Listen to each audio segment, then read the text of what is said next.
Hello, Clean Living Mom community. Welcome to Coffee Chats with me. Okay, so this is a part 2 video to the last video that I released called 3 Ways Science is Failing Us. So if you haven't watched that, go check that out real quick and then come back to us. Grab your coffee, here we go. Okay. The battle between science and what the green beauty movement or clean beauty movement or whatever it is saying has kind of been an ongoing battle in my mind in research that just really interests me of, how do we handle both sides of the coin? As I've mentioned lots of times, I follow like over 20 different chemists and formulators and scientists on Instagram and also other places, and I converse with a lot of them often. And a lot of times they say the exact opposite of what the clean beauty world is saying, right? Like, for instance, you've got Food Babe account that is saying all these different things about pesticide in foods and health and nutrition. And then there's the opposite account to it, which is the Food Science Babe, which basically always just says the exact opposite. So which one's right? So this is something I always really like digging into and try to balance out both sides. And I've got 2 more additional things that I just wanted to get down on, like virtual paper here, if you will, of thoughts of just bridging that gap between what is the disconnect between science and what we are saying in the clean beauty world. Okay, so number 1 is how scientists assess bioaccumulation. And then the second one is how they define safety. Okay, so let's do the first one.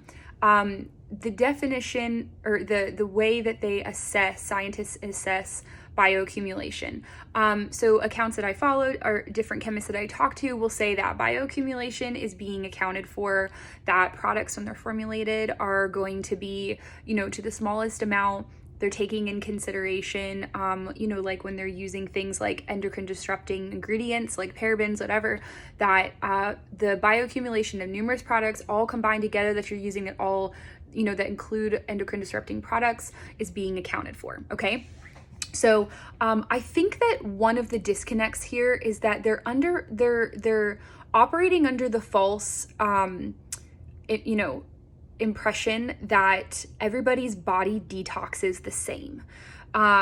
So one of the accounts that I follow was talking about, I think it's Food Science Babe, was talking about how glyphosate in food it's all about the dose makes the poison, and how it's actually not. There's not enough of it in pesticides, even if you're eating, no organic foods, everything, you're eating everything with pesticides, that it's not enough to actually harm us, right? So on its own, it is bad in really big doses, but that the doses that we're currently exposed to is not harming us. Okay, so I think one of the issues there is they're operating under that false notion that everybody's body is detoxing the same. So if that's assuming that everybody is detoxing out the different chemicals from pesticides and whatnot that are getting into their body. So the problem then becomes, what if people are already really overloaded with heavy metals, or their liver is not functioning correctly, they're not detoxing as fast as other people, having, then being exposed to ingredients like that could be the tipping point between, organ failure literally and shutting down from not being able to detox enough to, sure, if you're a normal person and you're detoxing fine, it wouldn't be an issue, okay? But we are seeing it become an issue because people are being overloaded with different things. And it's clear that everybody's body doesn't detox the same. So I think that's not really being taken into consideration. And I also think that they are too trusting that all scientists are doing what they're supposed to be doing in, making sure that bioaccumulation is being taken into consideration. So I was talking with another woman who works with chemists and was a formulator and did, a lot of different formulations for both big companies and small ones, etc. And she said from her experience that pretty much none of the companies, when she was formulating with the chemists and them, she said it's totally up to the companies and scientists of whatever they choose to do or not. Regulations are not keeping that as a check and balance system, and that almost none of the, or very few of the companies that she worked with was taking bioaccumulation into consideration when they were formulating. So it's like if they're doing what they're supposed to be doing, yes, that should be taken into consideration. But how do we know that's what the company is doing? Another reason why I think that just merely reading labels is not enough to tell us if the products are really safe or not. Go check out my video on that if you haven't, of why I don't like label reading guides. I think that researching the company is so important, because things like this, you have to know who they're manufacturing from. Are they doing it in-house? Are they working with somebody else? If they're doing it not in-house, you have to realize that perhaps the manufacturer that they're using are in bed with suppliers, and they're not going to be choosing the suppliers that are going to be safe. They're just going to be kind of it's whoever like it's like everything else in life. It's all about who you know. How do you get into jobs and stuff? It's all about who you know. It's a lot of the times that's a really big factor, right? They're more apt to just use somebody that they know, that they've used before, even if that's not maybe the safest thing, right? Okay, so the number 2 reason that I'm also thinking about is just the way they define safety. I think that that's a really big fundamental disconnect. And you can see it very clearly in how the EU bans certain ingredients and creates regulations based on how the US does. It's a hazard versus risk approach, right? This is something that scientists talk a lot about.